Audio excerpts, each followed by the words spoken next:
All right, everybody. Welcome to episode 94 of the Fantasy Timeline, a proud member of the Dynasty Addicts Podcast Network. I'm Josh at Real Fantasy TL. I'm with my main man, Bill at Super Dupaflex, and my other main man, Drew at DR_PRA. Bill, how you doing, man? Man, good. I'm just really happy we're getting to the end of the preseason, and we'll be able to talk about real football soon.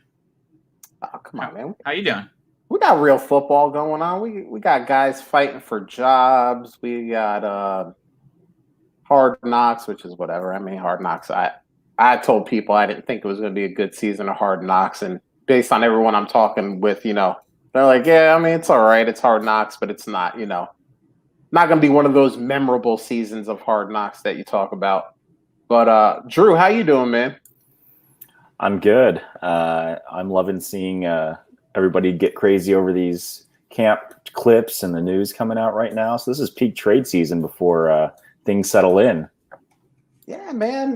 People are in the waivers today. They're picking up their Tony Jameses. Their who's the other guy from the tight end from New Orleans, Jawan James or Jawan Jordan? I don't even know, man. They're picking up all these guys, dropping the big fab bucks on it. I love it. I said, okay, I see you. Maybe you will find that guy. Maybe you will,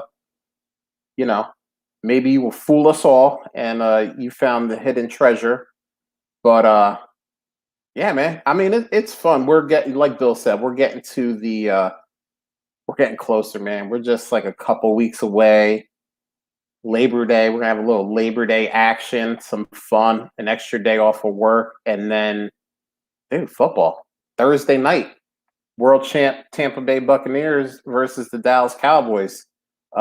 First team to 50 wins. I think that's going to be the title of that game. So it should be fun. But before we get there, before we get to week one, let's go over what happened in the news. So I don't like to start on a depressing note for Bill here, but reports are out here that Deandre Swift is dealing with a groin injury, and it could keep him from being 100% in the season opener. How do you guys feel if he's not? Does it pump up Jamal Williams in your opinion, or is it just like, man, whatever?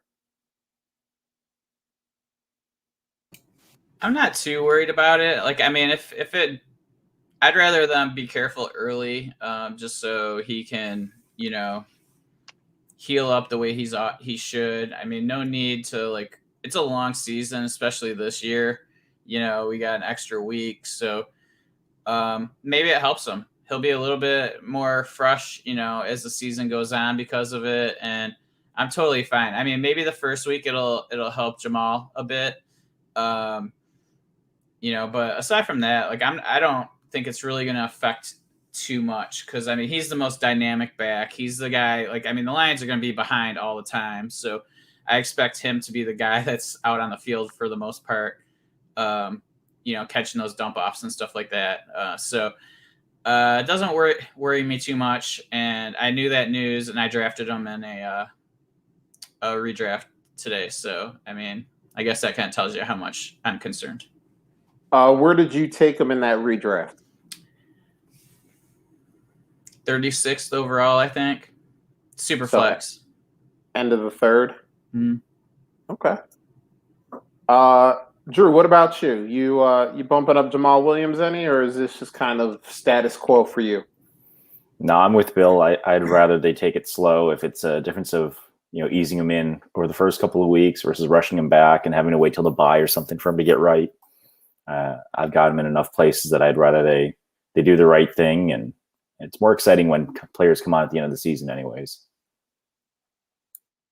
Yeah, I don't know, man. I'm a Jamal Williams guy. I just love Jamal Williams, probably more than most, or more than maybe anybody should.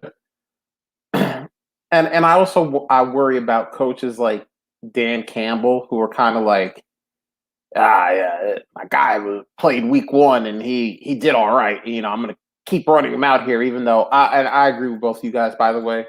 DeAndre Swift is obviously the better player, but he seems like one of those kind of old school coaches. Oh yeah, Jamal Williams came in here week 1 and did really well. We're gonna go with him for a little bit and kind of depress some of that value.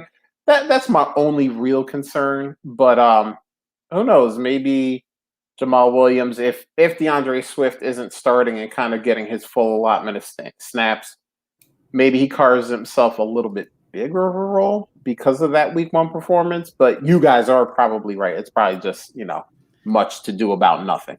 Yeah, I'm not that worried about it. I mean, he was in New Orleans. I mean, they have the 2 backs. They kind of have the role for both of them.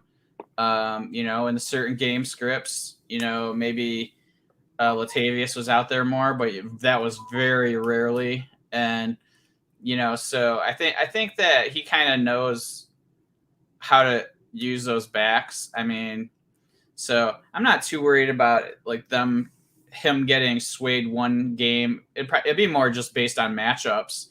I would think that maybe they decide to put Jamal out there more, as opposed to like him earning extra snaps over Swift. Cool. All right. So I think we did enough talking about that. We're going to go into this kind of Monday night preseason game because it seems like a lot went on that Saints Jags Monday night game there. So Adam Troutman is carted off the field, and then Travis Etienne suffers a Liz Frank injury. He got surgery. He's going to be done for the year. So any passing thoughts about either one of those guys? Obviously, all of the James Robinson stands are, they're back up. They've woken up from their short slumber. They're excited. What are your thoughts about it? We talked about Troutman a few weeks ago, and I like him well enough, but I've not been big on him. So it doesn't change a whole lot for me there. I'm not running out to get anybody that could be his potential replacement because I don't know that he had a huge role to fill anyways. I'm one of the people that lucked out here with Robinson. I made a couple of pre-rookie draft trades to get him, and knew the risk baked in. I was riding in the dumps for a little bit, kind of wallowing there, but we'll see what happens. And who knows? I doubt he gets the volume he got last year anyways. So still trying to temper expectations there.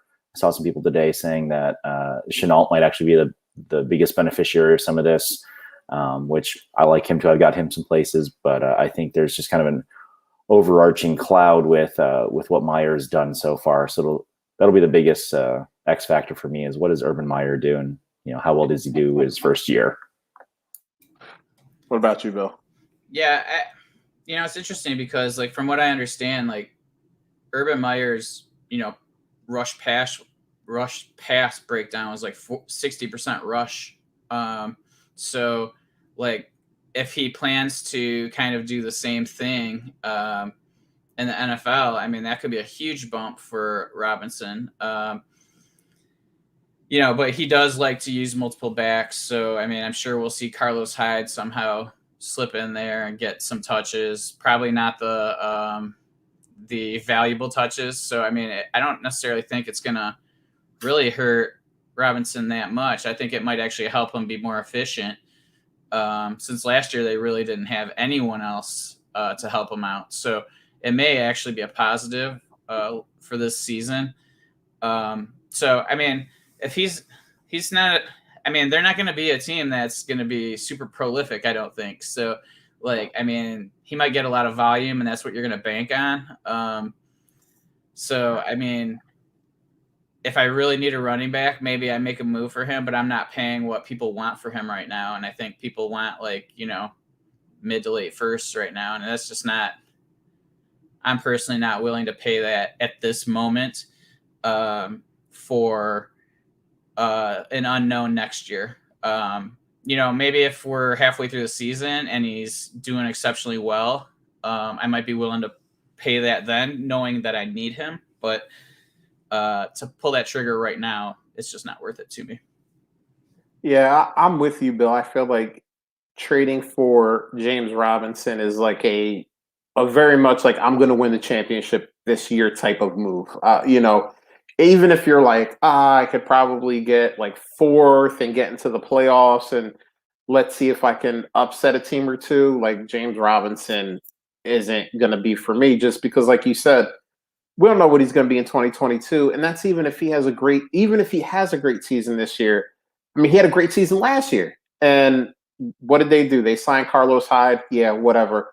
But then they used the first round pick and got Travis Etienne. So if that's what Trevor Lawrence wants, is kind of a big time running back to be in there, or if that's what Urban Meyer wants, I think that's what they're going to get. Whether again it's in free agency or they use a day 2 pick next year, whatever the case may be, we don't know. But like we've seen already, Urban Meyer, he don't care. People say don't draft running backs in the first round. He said I'm gonna draft the running back even with James Robinson there. So there it is. So all right, let's go to this next piece. I guess all the Darrell Henderson stands are now, crying a little bit because the Rams trade a 6th-round pick in 2022 and a 4th-round pick in 2023 to the Patriots for Sony Michel. So how do you guys feel about Sony? Because honestly, I don't know how to feel about this at all. I mean, what has he really shown us in the last year that makes you feel like he's going to be like the bell cow or something like that? So like, this doesn't scare me at all. This just tells me that they weren't happy with anybody behind Henderson. I don't necessarily think that Henderson's like going to be this great high volume running back. And I think they definitely need somebody they can trust that's maybe a little bit more of a physical back as opposed to, kind of that speed guy. So like, it makes sense to add somebody like Sony for the price that they had to pay. I still think that Henderson gets, the more valuable touches. Sony, even though we always thought he was going to be a good receiving back, has just not shown that. I don't know if that's just a New England thing. And maybe, the Rams will decide to, pitch it to him a little bit more. But I don't know. I'm not too worried about it. I mean, obviously, anybody that thought Henderson was going to get all the touches is going to be disappointed. But I don't think there's too many people that expected that to be the case. So I'm not worried about it. As for Sony, like, I mean, he's a fine guy to add on your bench, and just if he falls into those touches, great. I'm not going out of my way to add him. I have him on a few teams, and I have a little additional value. So maybe if he has a big first week or something, I can move him for something. But I'm not banking on him for the season or anything like that. I don't trust his knees. He seems to be struggling with that constantly. And so I just don't think we're going to see a dynamic back like everybody hoped when he came out, from Georgia. So. Yeah, I'm with you. And I said this after Cam Akers went down. I said, people were like, well, it's not going to be just Darrell Henderson. And I said, yeah, but there's nobody out there that really takes a whole lot of value away from Darrell Henderson. And I kind of think Sony Michel is kind of in that vein. Like, he's not going to take a ton of value away from Darrell Henderson. I mean, maybe instead of, I don't know, let's call it 68% of the snaps he takes, now it's, 65 or 64% of the snaps. Like, maybe he eats it a little bit that way. But, I don't think anybody thought that Darrell Henderson was going to be like Christian McCaffrey, like 90, 95, 98% of snaps. I don't think anyone thought that. I mean, if you did, I mean, bless you. But,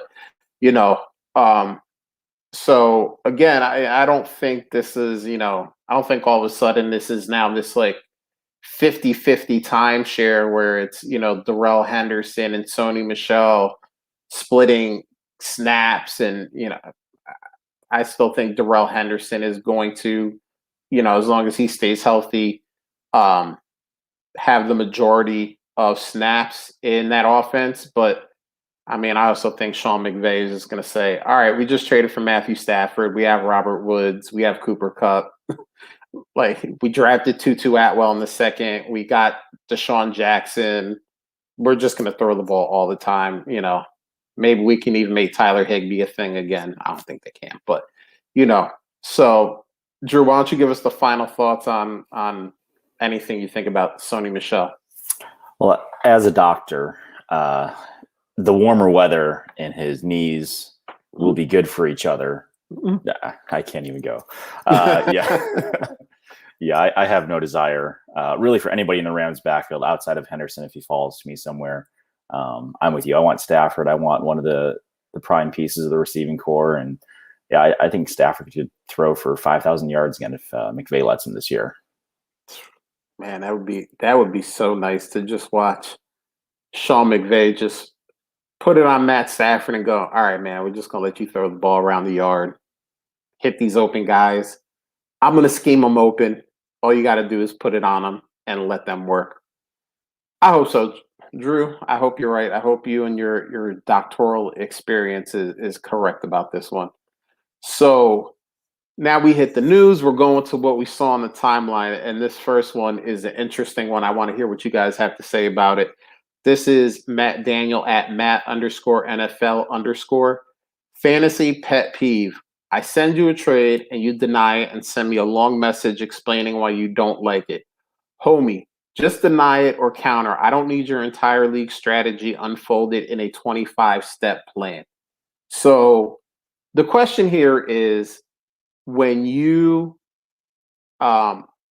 rejecting a trade or you get a trade offer and, what do you guys do? Are you guys hey, I'm going to write you a message in the little message box, or are you guys like hey, I don't like it, I'm denying it, or maybe we could work something out and counter it with no message left behind? Drew, why don't you go first? Saw Bill come off mute first there. I typically will try to write something. I think a little communication is helpful, unless you just know who's in the league with you, and then sometimes you should already know. And if you're sending a trash offer, or they send you a trash offer, you know how to play it. But I see this here. I don't need your entire league strategy in 25 steps. Well, heck, if somebody wants to unfold their entire plan to me and what they're looking for, and that's part of negotiation, right? Is getting down to what are the priorities of the other party. So and I think in general I prefer to be a little bit more open. I used to be very guarded, trying to get the best deal that I could, every drop out of the deal that I could. But at this point, the trade is fun, man. It's supposed to be a game, unless you're in some crazy high stakes or something. Communicate, but part of that's knowing your league. So if you find somebody that doesn't like that, then don't do it, and you can play that game. It's easy to just send things back and forth, but in a vacuum, my favorite phrase, I'll typically throw a couple lines in to let you know where I stand, and then we'll go from there. All right, Bill, now hit us with the knowledge. Yeah, I'm pretty much, if I decline, I'm explaining briefly why I don't like their offer. Maybe they come back with something different. Maybe if it's close, I'll look and counter. If it's pretty far off, I'll just write we're really far off. And then if it's like super far off, ridiculous, I don't respond. Like, I don't put anything in the comment box. I'm just reject. So it's just not even worth me typing a letter at that point. So I would rather somebody explain it than just not say anything if it's not a ridiculous offer. It might be inefficient to the person to write out, 15 sentences, how much are you really getting out of that? But that's on them. I don't have to read it. If I see it, I'll just be like TLDR, and be done. So that's kind of how I feel about it. If you want to explain everything, by all means, that's better. Then at least I get some information, and maybe we can use that to work something out later. So, or TLDR, and it's just like they didn't respond to me, Yeah, and this is funny because when I first started playing Dynasty, I came from almost 2 decades of playing redraft. And in redraft, there's not a lot of trading to start with. So there's definitely not a lot of leaving a message explaining, why or why not and all that stuff. So I started, and I never put any messages in my response. It was like, hey, all right, great deal, I'm accepting it, or nah, not a great deal, I'm rejecting it, or I send you a counter offer. You never got words from me. I was just like, yes, no, maybe. And then, um, I heard someone else, I can't remember who it was now, and my memory is faulty, obviously, who was like, oh, I hate when people just reject my trade offer and they don't write anything. It pisses me off. And I was like, wow, maybe I should start, leaving a little sentence, hey, I didn't do it, I don't value this guy, whatever, nothing crazy. But now you're kind of hearing, don't write a bunch of stuff, I don't want to hear it. So I just think at the end of the day, everybody has to kind of do it whatever way they feel like doing it. And the other person just has to realize that, listen, you're offering somebody a trade, anything can happen. They could write you a 20-page essay about, why Sony Michel's knees will do well in the LA Heat. Like, that might be the response you get. And like Bill said, you look at that box and you go, wow, that's a lot there. I'm not going to read all that. And you just skip it by, or it's a couple sentences and you go, all right, cool, I'm going to read this. Or maybe you don't even want to read those 2 sentences.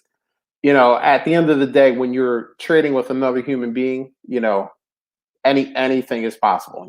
You might get nothing back, and a lot of times that's what happens. I'll send a trade offer, trade rejected, notes, nothing.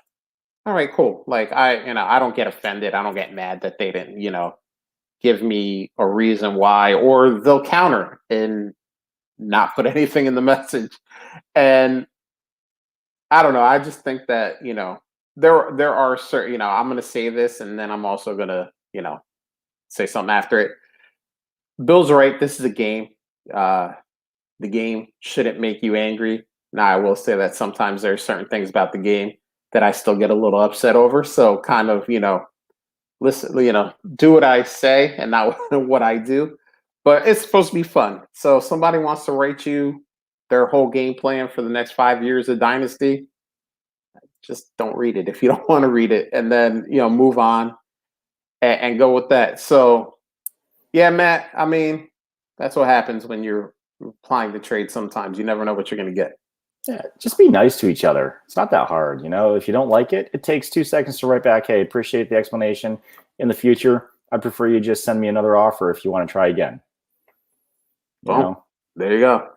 And sometimes, and I don't do this at all. I mean, I also don't care about seeing a long message if it comes.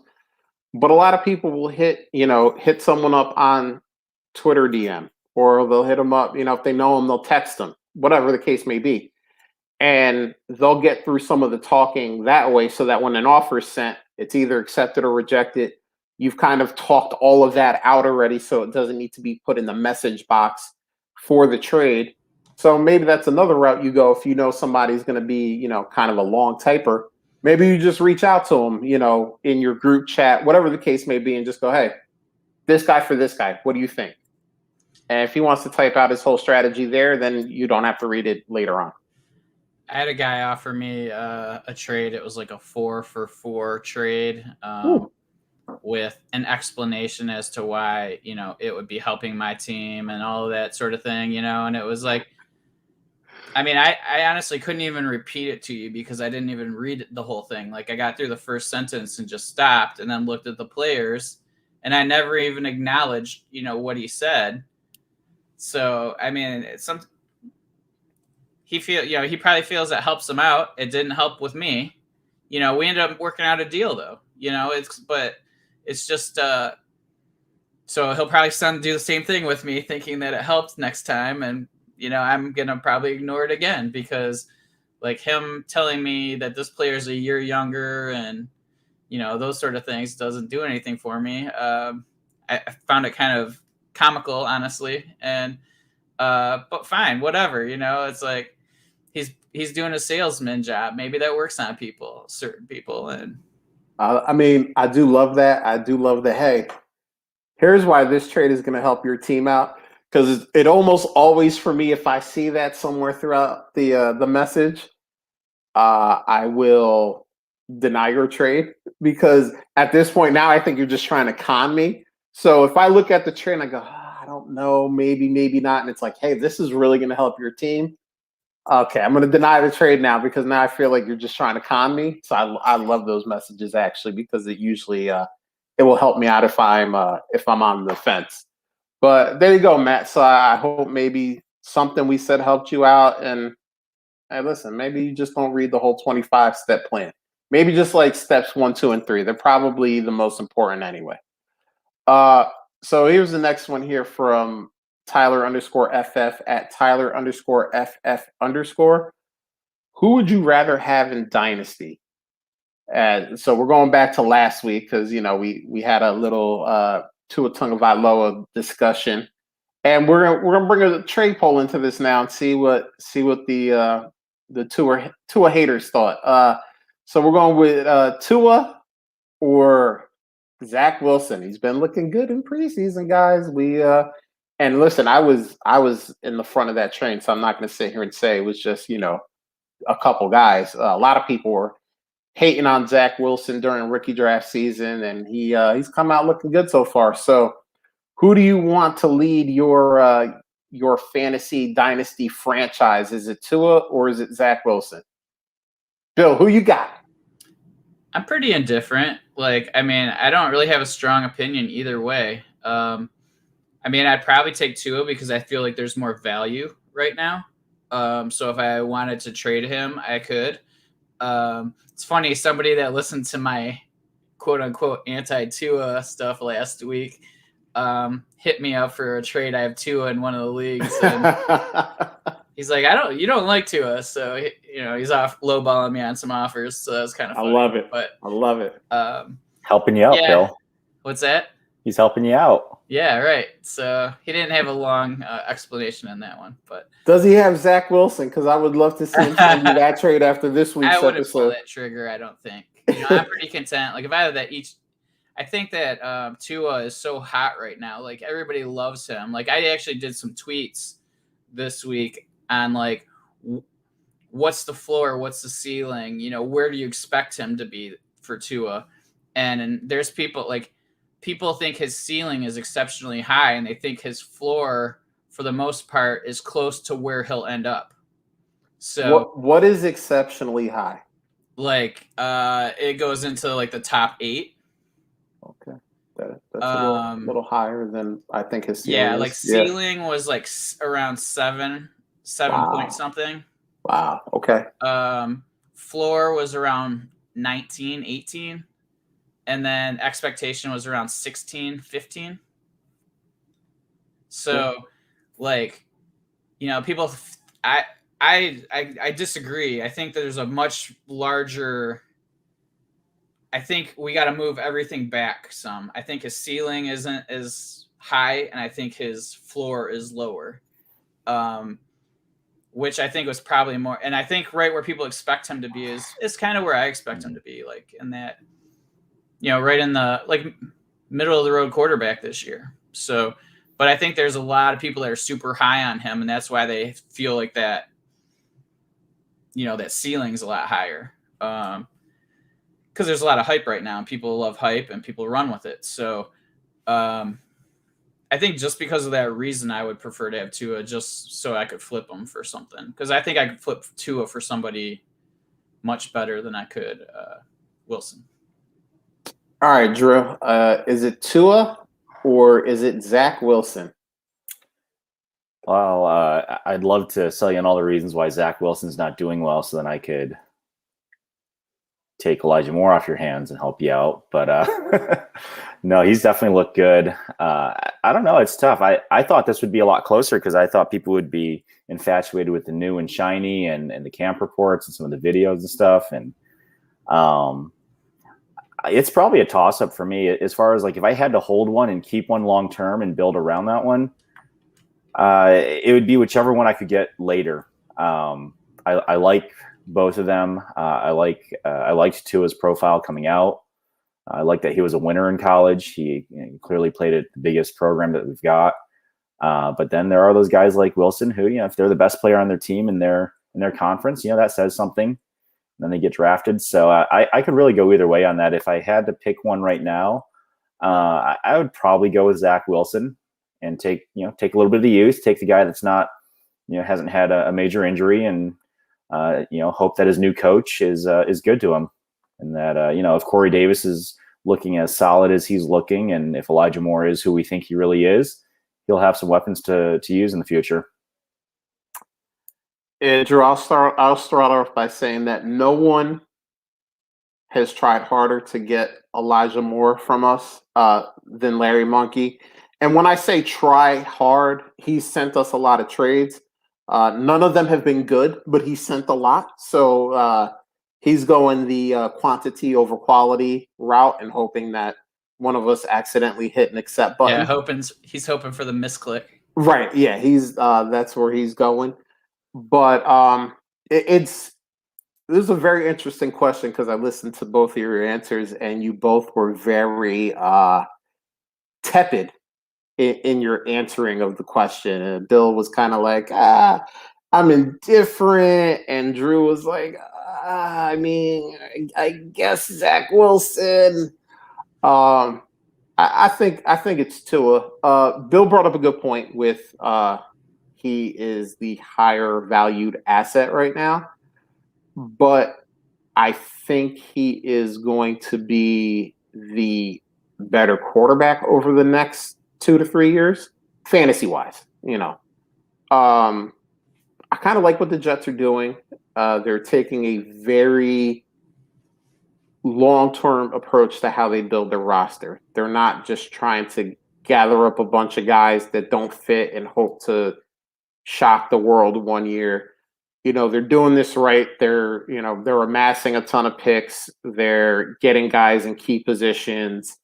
And then they're kind of just taking best player available if there's not a guy in a key position because they know they need talent at every position on the field. So they kind of are, they have that luxury where they can just go, all right, best player available because we need talent. We suck everywhere. But, Bill was right. I mean, he put those tweets out and people are talking about like top 7, 8 as his ceiling. I mean, I think his ceiling is like 10. So 7 to me is like, whoo, like that's pretty high. I mean, that's rarefied air. If we talk about, the quarterbacks that we can put in that like 7 area, Tua, I don't think is there. So I think his ceiling is 10. I think the floor Bill was talking about is right. He's talking about 18, 19. I think his floor is about 20.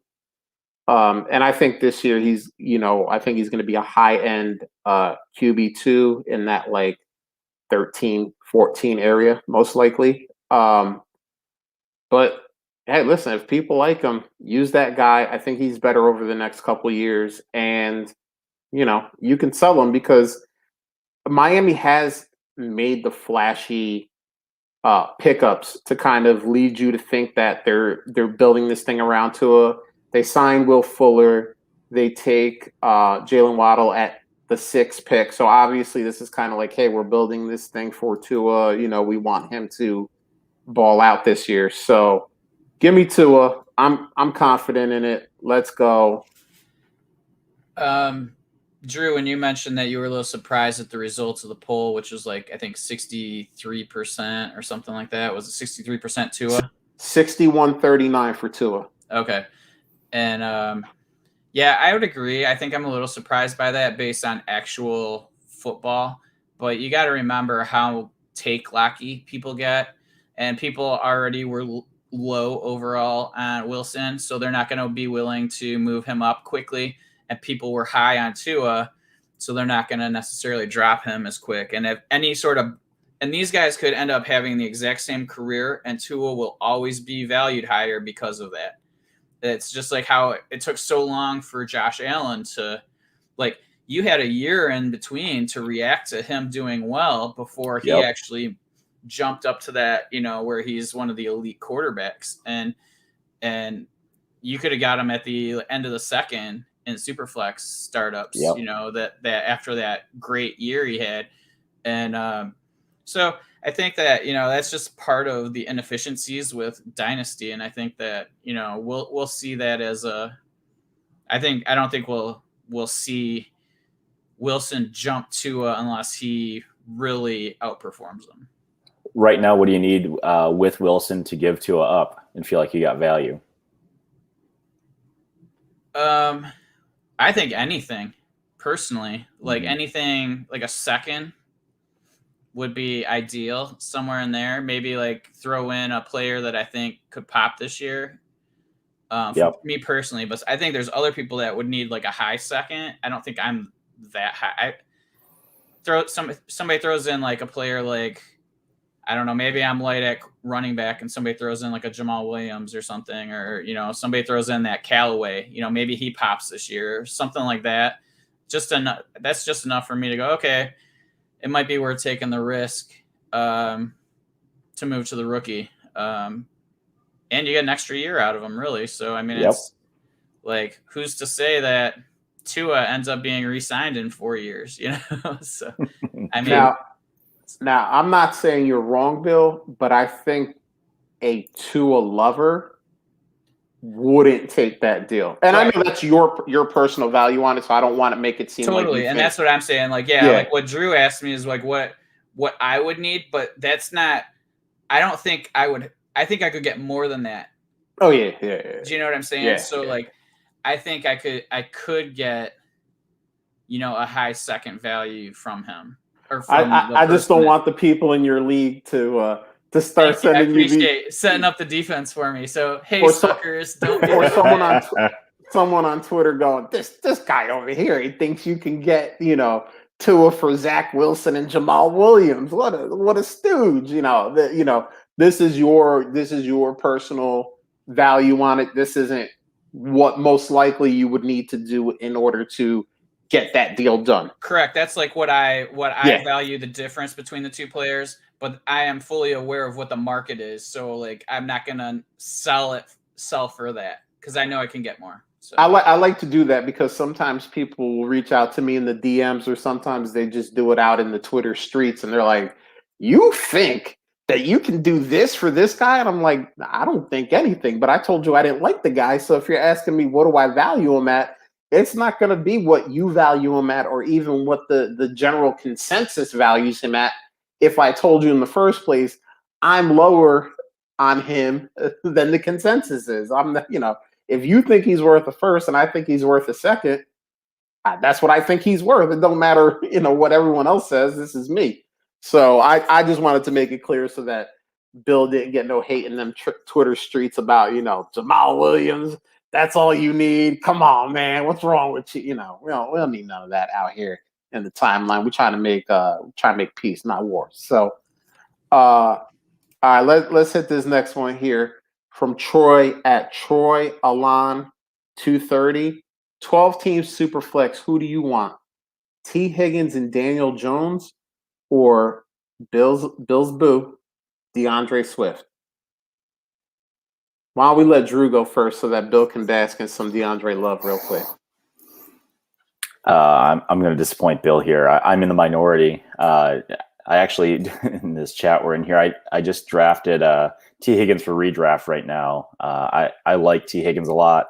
I don't love Daniel Jones, but in Superflex, depending on what you got at quarterback, a quarterback is a quarterback, even if it's Daniel Jones. So, you know, for me, I feel like I would take the T. Higgins and Daniel Jones side pretty swiftly. Oh, I see what you did with the words there. All right, Bill, your rebuttal. No, I agree. I would take Higgins and Daniel Jones, no doubt. I mean, I don't think that I think once you get into like a certain point, I think there's like almost 2 rounds to 3 rounds of guys that are pretty similarly valued. So I don't really think there's that huge of a difference between T. Higgins and Swift. So to get a starting quarterback with upside may or may not pan out, but I mean, he's somebody that can run the ball. I mean, we saw how nimble he was on that 60-yard run or whatever it was. Oh, is that the one where the sniper got him? Correct. And But I mean, he can run, and I mean, he can scramble. So, like, I mean, there is some upside there. If he could figure it out, everything else out, maybe the game slows down a little bit for him. I mean, you end up with a decent, quarterback in Superflex. So, I think that's definitely the side I would take without hesitation. I'm gonna make it 3 for 3. I would actually be very interested to see right now where just ADP wise, where Daniel Jones and DeAndre Swift are going. I feel like they have to be in kind of that same. They're not. Swift's got to be higher, right? I'm not saying that Daniel Jones is higher. I just feel like it has to be close. I could be wrong about that, by the way, because I don't really look at ADP all that often. Normally, it's when we're answering a question here and someone brings up ADP that I look at it. But if they are close, then you're throwing a T. Higgins on top of that. Who, by the way, I think Jamar Chase is going to be a monster. Yeah, there was that 1 day period where someone reported that he dropped passes and then people freaked out and maybe you could have bought him for something cheap. But I think the whole goal of that offense, and I don't know if they have the head coach to actually do it, but the whole goal of that offense is to throw it a bunch of times. They got Jamar Chase. They got T. Higgins, who's already proven that he can be a monster. They got Tyler Boyd. They have Joe Mixon that can catch the ball. So they're going to throw a lot. I mean, I think that's the final game plan. Whether this is the coach to do it or the next coach they bring in is the coach to do it, I don't know. But so I think T. Higgins, he may not be, what Jamar Chase is going to be. I feel like that's going to be a very deadly 1-2 combo, and I don't care, what anybody says. So if I'm right and the ADP is semi-close-ish, you're just throwing like a free T. Higgins on top of that. I mean, let's go. Let's do that because so Daniel Jones is 62 in Superflex. wow. Swift is 25. Okay, so they are not close at all. Wow, 62. And then I assume Higgins is in the 40s somewhere. I guess I'm just Higgins is 70. Oh, is he that? Oh, this is for the Superflex ADP. So. Yeah, Still. which we want here. I'm surprised because I feel like every startup I did this year, there were like 10 QBs got in the first round. So I'm surprised that people push pause after the first 10 or 12. Yeah. Wow. All right. So they're not close at all. So forget that part of what I said. But still, I mean, you're getting a starting quarterback in the league. The team wants him to do well. They signed Kenny Galladay. Yeah, he's got weapons. So, they're trying to set him up in the best possible way. Saquon is back this year, hopefully healthy. So he's got everything to kind of make the jump. If he does, I mean, you really clean up on this draft. I'm not saying he's got to make the Josh Allen jump where he's like the number 2 quarterback in the league, but if he jumps and he's like QB 13, and then you have T. Higgins on top of that, let's go. Let's do it. So according to the Trade Finder, it says that you should also be adding a second on the Higgins-Jones side. Oh, well, yeah, I think that makes sense because this poll ended up 58-42. Okay. So for DeAndre Swift. So yeah, those numbers are kind of saying, there should be a little added sweetener little juice to the T. Higgins side. And listen, you want to give me something else on top of that? I got to find my league where I have Swift. I think it's like 2 of them. Let's go. Let's do this thing because I would be more than happy to get something extra on top of those 2 guys. So yeah, I'll give you Swift in a second, and you give me Higgins Jones in a first. Done. But that's the thing. I think the big reason why we're even talking about this is because there is a lot of uncertainty with with Daniel Jones. If he doesn't make the leap, if he keeps being kind of the quarterback he has been for his career, I mean, is he getting replaced in the draft? Is there a vet backup to come in and push him in 2022? Like, there's a lot that can happen there where all of a sudden Daniel Jones goes from, he's definitely a starting quarterback to, I don't know if he's going to start this year, kind of almost like Dwayne Haskins-ish, except without like the knucklehead stuff off field. So that's an interesting one. All three of us are in the minority. So go us. I mean, that means we're usually right when we do that. So this next one here is from Elvin Ryan at @ElvinRyan_FF. If you had to put your reputation on the line for two players this season, who would they be? He says his are Callaway and Corey Davis. That's there you go. That's two people to put your reputation on the line for.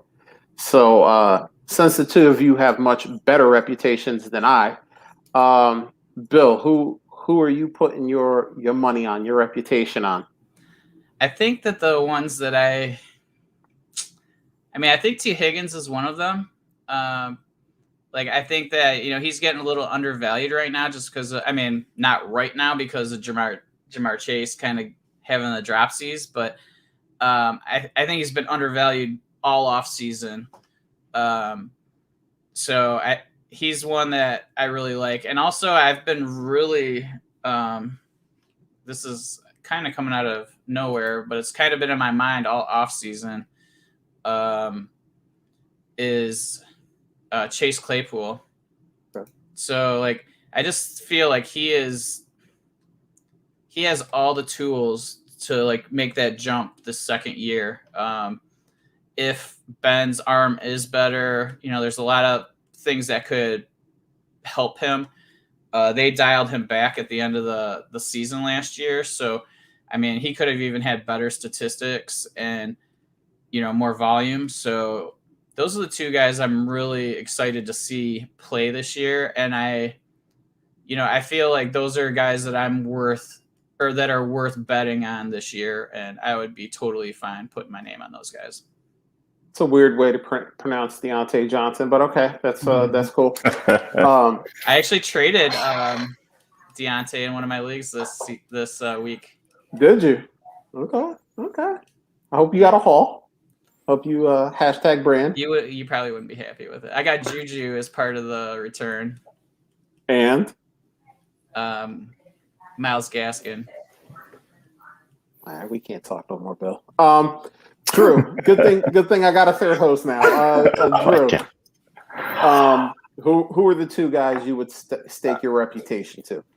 Oh man, that's tough. One of them is easy. It's Justin Fields. Whenever he starts, I hope it's week 1, but whenever he starts, I am expecting great things from him this year. I'm excited for Allen Robinson to get to play with him, who is probably a close second. So I'd probably tie those two pretty close together. I'd love to get A-Rob anywhere that I can this year, and be patient for whenever Fields does start. Outside of that, Bill actually mentioned him. I can't quit Juju.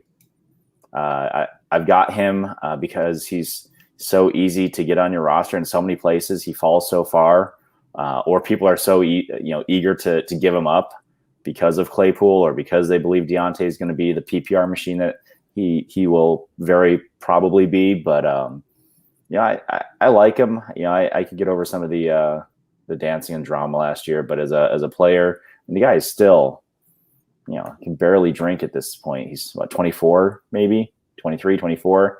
And he's got how many years of experience? He's got Ben, who looks like he's got some zip back after the injury last year. So I will add him everywhere that I can, especially at what people are asking for him. Man, you guys really don't know how to pronounce Deontay Johnson. I'll work with you guys when we're done with this episode, and we'll go for it. But Josh, just so you know, English is my second language, so Bill has no excuse. I at least can understand Drew with English being your second language. Bill has no excuse. But All right, so my first one is going to be Brandon Cooks. Listen, Houston is going to suck out loud. They're going to be a terrible team. This is not hey, Houston's going to win 7 games this year. Nah, that's not going to happen. But we've seen Brandon Cooks just rack up good seasons. He's done, and everyone goes, well, that was with Tom Brady and Drew Brees. Listen, he did it with Jared Goff. And if you listen to them Twitter streets, Jared Goff is a bum. That's not what I'm saying. But if you listen to everybody on Twitter, that's what they're saying. So let's not act like all of a sudden, he's only had good quarterbacks throughout his career, and it's the only reason why he's ever. I mean, the guy just does it. Unless he gets hurt, he does it. Yes, he's had a lot of good quarterbacks thrown to him. I'm not gonna argue with that. But he's done it with other quarterbacks. So, let's give him a little bit of credit. And honestly, I think he's the only Houston skill position player you should even look at in the draft. Redraft or dynasty, because I don't trust anyone else there. And the second one is it's going to sound like a duh type name, but I'm going to put a little explanation behind it. Zeke Eliot. Zeke Eliot got hurt, no Dak, no offensive line, and people are like, he's done. He lost it. He doesn't have the burst anymore. He doesn't have the step. He hit that, running back wall. That age where we all go, running backs are dead. We don't want them anymore. But he's still a really good player. Like, he was top 3 before the Dak injury. He was a top 3 running back. I mean, I'll take that guy. Even with Andy Dalton, Ben DiNucci, Garrett Gilbert, he ended the season at 10. I don't think he's fallen off. I don't think he is done. But there are still a lot of people who are telling you that he's done. So listen, let's stake a reputation to him. If you think he's done, stake your reputation to it. I'll stake mine, and we'll see who's right. I think he ends up where he's been throughout his career this year, as long as Dak stays healthy, and that's kind of been an iffy situation during this preseason. But, those are the two guys. One guy that maybe is a little bit more shocking, and one guy that sounds less shocking, but if you read what is going on in Twitter, maybe it's not as shocking as you would think. So I love the guy. I love the guys that both Bill and Drew chose. I also like that they went with the 2 other wide receivers on the Pittsburgh Steelers. Not the wide receiver that we endorse on this show, but the other 2 wide receivers. That almost sounds like a little wager you guys should make, a little Juju versus Chase Claypool wager. Versus Deontay? Oh, listen. That wasn't the one guy I picked. I mean, if it was, I would jump in there with you guys, little 3-way. You're the one action. giving a stick about picking the other wide receivers. Listen, this has been a pro Deontay show since day one. So if either Juju or Claypool outscore Deontay this year. Oh no, you guys staked your reputation to those guys. I did not stake a reputation to Deontay. So this is between the 2 of you. Whatever you got. They'll both outkick their coverage, so I think we're okay. Yeah, because their coverage is right next to each other. So those 3 Steelers wide receivers in a lot of rankings and in a lot of ADP are like back to back to back, or almost back to back to back, because I think no one really knows how to decipher those 3 wide receivers in the Pittsburgh passing game. So yeah, like I agree with you. I think if one can outkick their coverage, I think all 3 can, to be honest with you. So 51, 52, and 54 in ADP. There you go. How hilarious is that? I've been just listening to pods all summer, and it's been, that they're pretty much back to back to back, because I think it is hard. all three of them have individual talents that they're very, very good at. And it's just like, okay, like, but we don't know what the Pittsburgh passing game is going to look like. They got a new offensive coordinator. Does Ben have some of his arm strength back? Like, there's so many unknowns, and then you have these three guys that are all good, very good at something. So it's like, all right, who's going to get highlighted the most?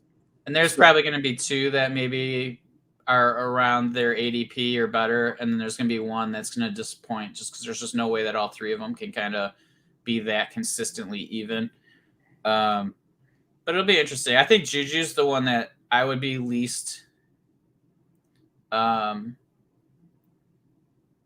confident in, just because of, Deontay automatically has the targets, right? Like we expect him to get the most targets, and then Chase has the touchdowns. So like Juju's kind of the guy that's like, he's like the Robert Woods a little bit in a way, you know what I mean? So but it might be a whole different dynamic this year with the running game. It opens up stuff differently. There's a lot of, potential there. It's just that he's maybe just a step behind the other two in my eyes. Drew, I know I can live with that. I personally wouldn't take that from Bill. I think I wanna know, know. that's so harsh, wasn't it? Oh my God. I want to know who the heck is number 53 screwing up the trio here. Yeah, let me in look that up. ADP. Bill's gonna look up who's Mark who's Andrews. Oh, forget Mark Andrews. Kick him to the curb. screw that guy. Yeah. I'd rather Mark Andrews than any of the. I mean, especially with the way Baltimore wide receivers are going down. Whew. If we thought Lamar liked him before with other guys on the field, he's gonna really like him when there's nobody on the field. So, but Mark Andrews messing up the trifecta. What's going on here? All right, let's hit one more on our way out, and this is from Superflex Junkie at Superflex Junkie. He says, while I'm only in 4 dynasty leagues, listen, you play as many leagues as you want to play, right? If you play 4 and you're happy with it, that's a good number. All Superflex. I just acquired Trey Lance in the only league I didn't have him in. So he's going for that 100% coverage right there. All right. He gave up Hurts, Carson, Gallup, and James Robinson to get Lance. He says, I am all in on Lance. All right. So the 4 for 1, 4 quarters for $1. How do you guys feel about this? I have a very specific set of feelings about this, but I don't want to taint the jury pool here. So Bill's got a lot of facial action going on. So Bill, why don't you start us off? Yeah, I mean, he gave up a lot of value, right? Like, I mean, especially now with Robinson, a lot of people valuing him at a first. Gallup, I would say, at least for me, is a high second. Carson, the same. And then Hurts. But, like, I think that go get your guy, and I'm totally fine with it. He just saved himself 3 roster spots, which are valuable. Hurts could not be like this. We're gonna get into trouble. This, I think I said this before, and somebody got mad at me, but there's a chance that he's not even a starter next year, and so like if that's the case, and you're all in on Lance, and you trust in Shanahan, do you, man? And I am. This is one of those trades that I actually, when we look at this in November, the feeling could be completely the opposite. And so I'm okay with the trade. I think he did give up a lot of value, but none of it's like premier players. Carson could be done after this year. Like, I mean, there's a lot of giving up. It's a lot of 50 cents for $1, 4 50-cent pieces for $1. So I'm okay with it. Yeah, I dig it. I appreciate the, the confidence in Lance to just go and do it. And I think that sometimes you just have to do that when you really believe in a player. All right, Drew. What do you think? Is it 4 50-cent pieces for $1? So I need to disclose that I was actually part of this deal.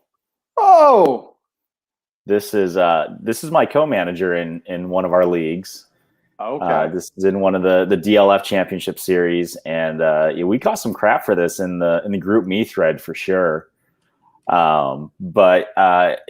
Yeah, this is actually a scaled back version of what we were originally going to offer. So it's definitely a go get your guy move.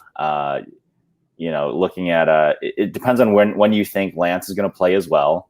I saw the tweet today where Jimmy G's in the press conference, snickering at who he knows is going to be the week 1 starter already or whatever. But this was a move where I'm supporting my co-manager, and he clearly loves Trey Lance. He's given up a lot of assets in another league that we're in together as well as competitors. In that one, he gave up Hurts. This was July 22nd, so a month ago. He gave up Hurts, Watson, and Dalvin Cook to get Trey Lance and Taysom Hill back then. Wow, now looking at this trade, this looks like nothing compared to that. Like, that's uber aggressive. Like, so I think that's like partially destroying your team. That move personally, but it was aggressive. Looking at this one, it's much more tame. This one was much more palatable. So, and Bobby, just another thing, Bobby has been on our show multiple times. So yeah, that's a huge offer, the previous one. So, but that's how much he believes in him, I guess. So, I just feel like you could have made that move during the draft and gave up way less. Josh, you okay over there? We may have to call, do a wellness check pretty soon. I mean, this is episode 94, and I think it's the first time I've been rendered speechless. Wow, that's spicy. So, needless to say, I'm hoping that Bobby's right here. And what were the 2 quarterbacks? It was Hurts and Watson. Yeah, so I think Hurts and Watson's aggressive. You know what I mean? And then to add like the 102. Yeah, probably the consensus RB2 right now. Yeah, that's like monster overpay. To be fair, in this league, Bobby is coming off of a championship season as well, and he's deep. So he drafted well and he built well. But yeah, that we all looked at that one and we all wished we had drafted Trey Lance. Yeah. Right. Wow. Yeah, that's spicy. But this one, I like the one that we're actually talking about. Right. Like, yeah. I'm totally okay with it. I think that there's a lot of. I mean, what do you think, Josh, on the trade that we're talking about? Yeah. So about the trade that we're talking about, honestly, like it's like Bill said, it's a lot of value, but I feel like it's a lot of 2021 value because everybody knows my stance on Hurts, so we don't need to go into that again. I don't think he is a starter next year. Whether he stays in Philadelphia for the entire season or he is worked into some kind of Deshaun Watson trade where he goes to Houston. I think 2022, no matter what team he's on, there is another quarterback starting instead of him. So we have that. Then we have Chris Carson. And while you guys were talking, I wanted to look up Chris Carson's contract because I know he got a new one, but it was a small one. I like him. I love Chris Carson. I think he's criminally underrated. But it's only a $3 million dead cap hit if they decide to cut him next year. So, that's not a whole lot binding him to the team. So he could be somewhere else, and with his injury history, who knows? Michael Gallup. Listen, I love Michael Gallup. I think he's a great receiver. I don't think he re-signs with the Dallas Cowboys, but we don't know. Like we talk about guys that are potential free agents, and we say, oh, I think this guy's going to go here, and this guy could go to these places, and then we have something like Juju, where Juju was offered contracts by Baltimore, by Kansas City for more money, and he took less to stay in Pittsburgh. So free agency is always a crapshoot. Like, I don't think it'll happen with Michael Gallup where he re-signs in Dallas, but like it's got to be at least like a 5% possibility that happens. Or what if he signs with, let's just say, the Jacksonville Jaguars? Are you kind of like, ooh, I mean, you still have Laviska Shenault there, you still have Marvin Jones there. It's kind of like almost the same situation, just in a different place. So it's kind of like, all right, like, and then James Robinson, and I know we're kind of hyping up James Robinson right now because he's going to be the guy, but come, end of season, we're going to be having the same discussions that we were having at the end of last season. All right, what are they going to do to replace him? He's a UDFA. We know those guys don't normally stick around for too long in the league. Who's going to come in to, share carries with him or possibly take his spot like what Travis Etienne was supposed to do this year. So it's a lot of 2021 value, but I think 2022 and beyond, the value may be, a lot more depressed once we kind of see what happens with these guys. And Trey Lance, I mean, they're doing everything that, I don't think they're going to rush him in. I honestly think the only thing that brings him in this year is a Jimmy Garoppolo injury. That's my personal opinion. I don't think they bring him in unless because I think he's a great player. I do. I think he's going to be a great quarterback. But man, he is raw. I mean, he's got 17 starts at the Division I AA level. It's not a lot. That's not a lot of throws. And there were schools that were trying to recruit him to play safety. So, I mean, that just is a testament to his athleticism, but that's also kind of a testament to what other bigger name schools thought of his quarterbacking ability. And I think Shanahan is going to want to bring that along slowly. I don't think he's going to want to just put him in there week one, let him take his lumps and kind of learn on the job. I think, Jimmy Garoppolo is competent when he's healthy.